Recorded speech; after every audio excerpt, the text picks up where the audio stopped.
I want to break free. I want to break free.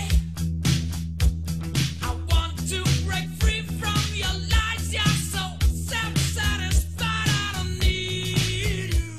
Hoe wordt het onderzoek onderjouwd dat mensen dat minder druk hebben en nog hield hij een soort vrije tijd? Onder huishouding worden die vrije uren in elk geval net bestegen. Het is net mijn hobby, het is omdat het mag. En we proberen het thuis wat te verdelen tussen mijn man en mij. Maar je docht met Chinchin.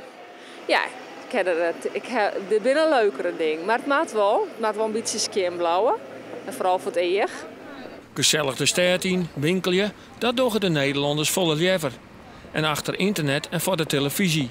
Gemiddeld 21 uur per week. Maar hemelje, hou maar. Eerlijk gezegd niet zo heel veel. Ik ben niet zo'n huishoudelijk type. En ik heb iemand die 1 keer in de week bij mij komt schoonmaken. En die kan het heel goed. En zag hij hoe het oplost? Ja. En ik doe nog wel eens wat hoor. Ik ben een van de weinige mensen die bijvoorbeeld wel van strijken houdt. Strijken vind ik wel mooi meditatief werk. Dus dat doe ik wel zo nu en dan. Maar de rest? En boodschappen en koken vind ik ook leuk. Maar het echte poetswerk ben ik niet zo van. Wat opvalt is dat met name de jonge generatie net volle meer had met stofzoegers en orenskimhakspullen. Mensen boven de 64 hier stekken de hand makkelijker uit de mouwen.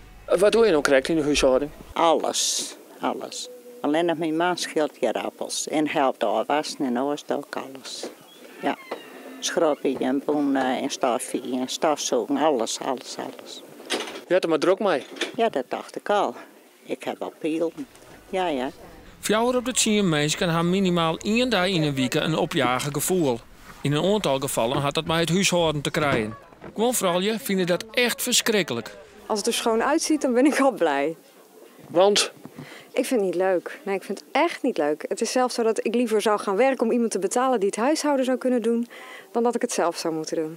Ja, ik vind het vreselijk.